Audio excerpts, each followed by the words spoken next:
Bupati, Bapak Sekda, Direktur, Kepala OPD, Camat, Bapak Ibu sekalian yang tidak bisa saya sebutkan satu persatu tanpa mengurangi rasa hormat kami. Yang disampaikan Bapak Bupati tadi,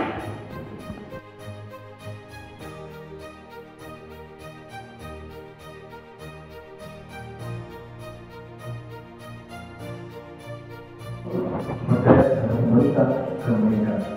Dengan kepercayaan kepada pemerintah meningkat, maka program-program yang dijalankan oleh pemerintah daerah insya Allah akan dapat diterima dengan yang kuat. Oke, 1, 2, lagi Pak, 1, 2, yang lain, 1, 2, oke, Pak, 1, 2, lagi 1, 2, 1, 2, oke, sip. 1, 2, 1, 2,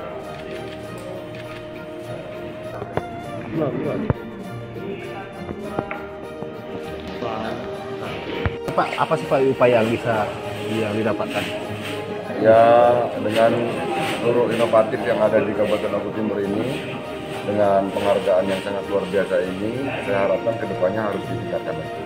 Karena nilai kepuasan publik terhadap pemerintahan disinilah ditentukan berapa titik angka yang dirasakan oleh masyarakat.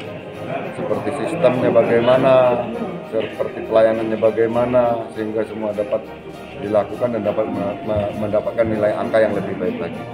Posisi sekarang umur 87 ya. Pak optimis tahun depan naik tingkat 1 Pak? Ya, tolong doa saja agar supaya seluruh perangkat pemerintahan dapat bekerja sama dengan baik, sehingga kita dapat, insya Allah ya, kalau saya tadi bilang 10 besar sudah alhamdulillah. Kalau menurut Pak Adrian tadi kalau bisa 5 besar, karena kalau 5 besar diundang langsung oleh pemerintah pusat di Jakarta begitu. Untuk evaluasinya Pak, apa poin-poin yang perlu ditingkatkan agar peringkat kita Naik. Ya, ada titik poin-poin yang penilaiannya sangat signifikan itu di Dinas Pendidikan, Kesehatan, Capil ya.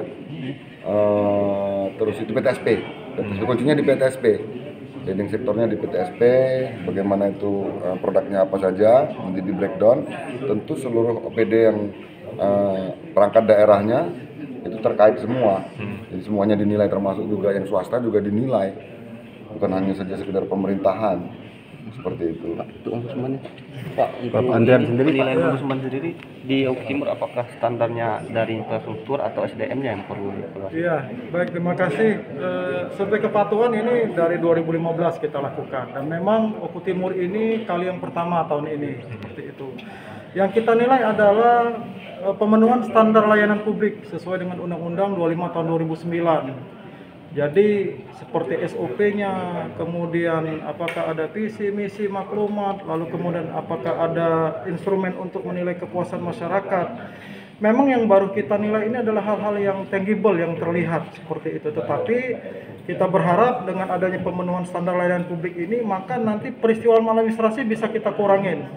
Kenapa bisa berkorelasi seperti itu? Kalau andai kata misalnya sebuah layanan publik ini sudah lengkap nih SOP-nya. Orang mau ngurus apa, di Dukcapil nanti sudah lihat produknya apa sih di Dukcapil itu. Oh, orang bisa ngurus surat keterangan meninggal misalnya, orang bisa ngurus KK, KTP dan lain sebagainya. Lalu kemudian syarat ngurus KTP apa? Mungkin ada surat pengantar dari RT dan lain-lain sebagainya. Kalau syarat sudah lengkap, berapa lama sih waktu yang dibutuhkan untuk buat KTP? Itu mesti terinformasi dengan jelas. Tidak lagi misalnya orang buat KTP ditanya kapan selesai, kapan-kapan. Kan repot kita. Nah, di SOP ini dikunci. Kalau syarat lengkap, tidak ada masalah, misalnya 1 hari selesai atau 1 jam selesai, seperti itu. Nah, ini mesti terinformasikan dengan masyarakat. Masyarakat tahu, masyarakat bisa membaca haknya. Lalu kemudian kalau sudah seperti itu, berapa biayanya? Jadi tidak ada lagi abu-abu seperti itu. Biayanya berapa? Kalau gratis, tulis gratis, seperti itu. Nah, ini yang kita dorong.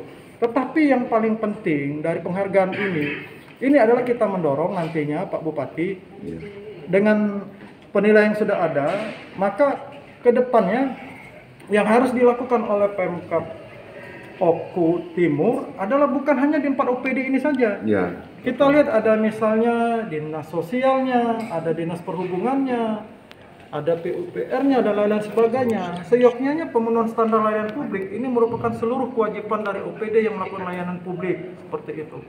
Belum lagi nanti kita berbicara kalau ini sudah hijau, semestinya apa yang dilakukan di penilaian di OPD tadi, Pemkad Oku sudah mulai membuat percontohan kecamatan-kecamatan, puskesmas-puskesmas, belum lagi di kelurahan-kelurahan, di desa-desa.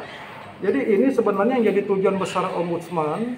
Ini adalah langkah awal, kita mendorong dulu kabupaten kotanya jadi hijau dulu, sehingga dengan mereka dapat hijau, mereka dapat pengalaman bagaimana menghijaukan OPD yang 4 tadi.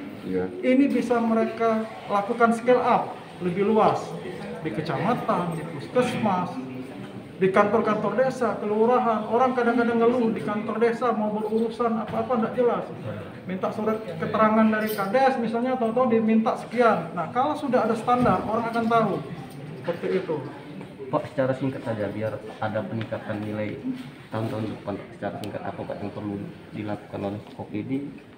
Ya, yang pertama memang ini kerja bersama. Jadi betul kata Bapak Bupati tadi, penghargaan ini bukan penghargaan untuk Bupati, tapi untuk seluruh masyarakat, terutama para pelayan publik di Oku Timur.